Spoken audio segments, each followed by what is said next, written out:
Pessoal, já temos todo o material necessário. E Julinha, nossa grande atriz revelação da temporada, se ofereceu para repetir sua premiada atuação como Doutora Júlia Gutenberg. Terminei o roteiro. Eu reuni o que a gente pesquisou e organizei tudo. Show de bola! É? Gente, eu tô me empolgando com esse negócio de atriz. Eu acho que vou estudar artes cênicas.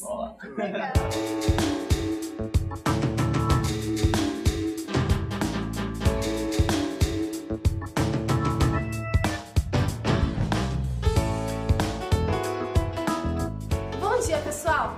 No programa de hoje vamos entrevistar a grande Júlia Gutenberg. Temos aqui um trecho do seu novo trabalho, que trata justamente de eletrodinâmica. Eu começo a explicar ao telespectador um conceito muito básico de corrente elétrica. A física e o cotidiano. Já terminei a edição. Vamos ver como ficou? Vamos sim, legal.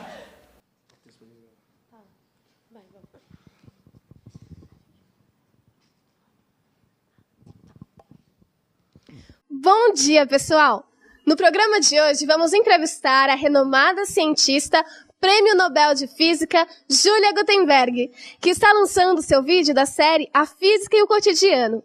Doutora Júlia, é uma grande honra recebê-la aqui. O prazer é todo meu, Cris. Sou uma telespectadora assídua do seu programa. Conte-nos um pouco sobre o seu trabalho. Este é o segundo volume da série de vídeos que eu estou produzindo. E com os ótimos resultados do primeiro documentário, eu achei que eu poderia dar continuidade ao projeto.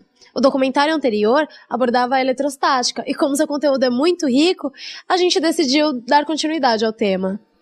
Temos aqui um trecho do seu novo trabalho, que trata justamente de eletrodinâmica. Eu começo explicando ao telespectador um conceito muito simples de corrente elétrica. Corrente elétrica é o deslocamento de cargas elétricas através de um meio condutor. Matematicamente, ela é obtida dividindo a quantidade de carga que atravessa determinada área pelo tempo necessário para isso. É através da corrente elétrica que a energia flui da fonte energética até um aparelho eletroeletrônico, como um videogame, por exemplo. As cargas atuam como pequenos carros de Fórmula 1, transportando energia ao longo do circuito. Como devem se mover facilmente, o circuito pelos quais as cargas transitam são feitos de metal. É por isso que o cobre é tão usado nas instalações elétricas. Em casos extremos, como nos microprocessadores dos computadores, até o ouro é usado para facilitar ao máximo esse movimento. Como você verá, é possível fazer analogias bem legais entre a eletricidade e outros elementos do nosso cotidiano, como a água fluindo através de tubos, corridas de Fórmula 1 e etc. Então, a escolha de uma corrida de carros não foi aleatória? Não, de forma nenhuma. O circuito de uma Fórmula 1 guarda diversas semelhanças de um circuito elétrico. Para começar, ambos os circuitos são fechados, isto é, o movimento ocorre ao longo de um caminho fechado. Tanto os carros quanto os elétrons procuram sempre o melhor caminho, aquele mais desimpedido e de fácil acesso. Outra coisa, carros e elétrons se movem sempre no mesmo sentido, e se os carros precisam abastecer periodicamente para continuar o seu trajeto, as cargas necessitam de energia para continuar circulando pelo circuito. Muito interessante! Mas não ficou clara a analogia da eletricidade com a água. Você poderia detalhar um pouco mais? Claro! Ela, inclusive, facilita bastante a compreensão da eletrodinâmica. Observe, a água flui através de canos e tubulações. As cargas fazem o mesmo, só que no interior de fios e cabos elétricos. Para ver o movimento de água, deve existir uma diferença de altura ou de pressão. É por isso que os tanques são colocados na parte de cima das residências. O mesmo acontece com a corrente elétrica. Para ela existir, é necessário haver um desnível ou pressão elétrica, que em física chamamos de DDP, ou diferença de potencial. E o papel das bombas d'água fica a cargo dos geradores elétricos, cuja função é bombear as cargas através do circuito, fornecendo-lhes a energia necessária. Por falar em geradores, é importante ressaltar que eles são de dois tipos, corrente contínua ou alternada. Os fios que estão no interior da câmera são percorridos por uma corrente contínua, como nos carros de Fórmula 1. Na corrente contínua, os elétrons se movem sempre em um mesmo sentido. É isso mesmo, doutora? Exatamente, Cris. Está se saindo uma excelente física. Já na corrente alternada, acontece o inverso. Os elétrons se movimentam alternadamente como um corpo preso a uma mola, o tempo todo, ora vão para frente, ora para trás. Isso acontece na rede elétrica 60 vezes a cada segundo. Voltando à água, ao passar pelo interior dos tubos, ela perde energia graças ao atrito. Chamamos isso de perda de carga. Se essa perda de energia não for levada em conta, a água pode sair da torneira bem fraquinha.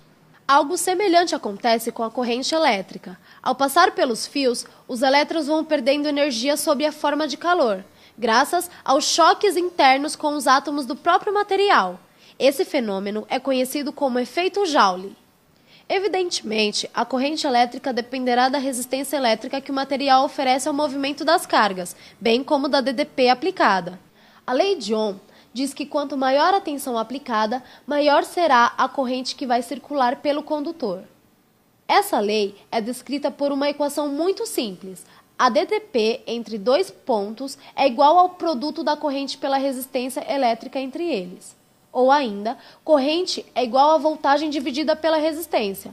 Note que se a DDP não mudar, quanto maior a resistência de um trecho, menor será a corrente que circulará através dele. Doutora Júlia, você poderia falar um pouco mais sobre resistência elétrica? Claro, Cris. A resistência elétrica é uma propriedade da matéria e reflete a sua estrutura interna. Os condutores oferecem pouquíssima dificuldade à passagem da corrente, isto é, possuem resistência elétrica muito baixa. Seus melhores representantes são os metais. Os isolantes, por sua vez, são materiais que dificultam ao máximo a passagem da corrente, oferecendo uma elevada resistência elétrica. Borracha, plástico e madeira são alguns exemplos. Existem ainda os semicondutores e os supercondutores, mas isso é assunto para outra entrevista. Tamanha sua importância. E quanto aos choques elétricos, doutora, que dica você daria para o nosso telespectador evitar choques? Bem lembrado. Devemos ter muito cuidado ao lidar com a eletricidade. Nosso corpo, apesar de uma certa resistência elétrica, fica bastante vulnerável quando estamos molhados ou descalços. Toda a corrente elétrica deve retornar à Terra, que funciona como um grande reservatório de cargas. Ela sempre vai de um ponto a outro, procurando o caminho mais fácil, de menor resistência. Durante um choque, esse caminho pode ser inofensivo ou fatal, a depender da intensidade da corrente e do que ela encontra pela frente. Se uma corrente intensa passar pelo coração ou pulmões, paradas cardiorrespiratórias ou até a morte pode ocorrer. Portanto, é preciso ter muito cuidado quando o assunto é eletricidade, principalmente no manuseio de chuveiro elétrico, de instalações elétricas e aparelhos eletroeletrônicos. Somente um técnico profissional está habilitado a fazer manutenção com segurança. Lembre disso. Doutora Júlia Gutenberg, foi um enorme prazer conversar com você. Espero recebê-la em nosso programa outras vezes. E eu espero voltar muitas vezes, Cris, trazendo o olhar da física e o cotidiano.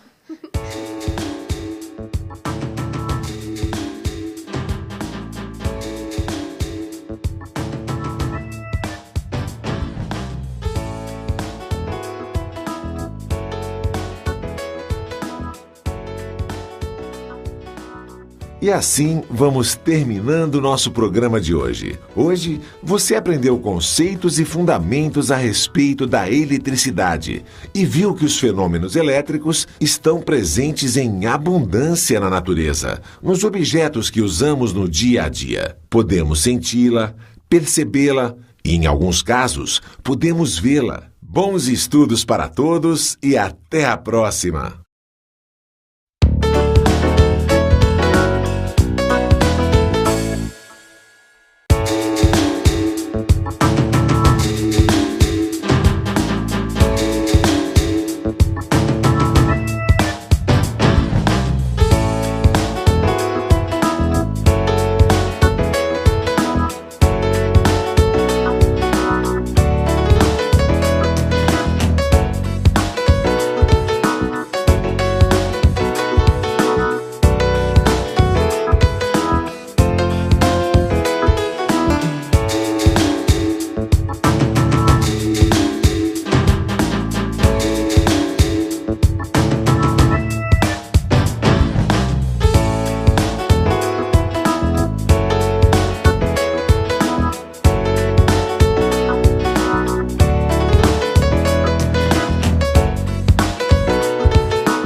física e o cotidiano.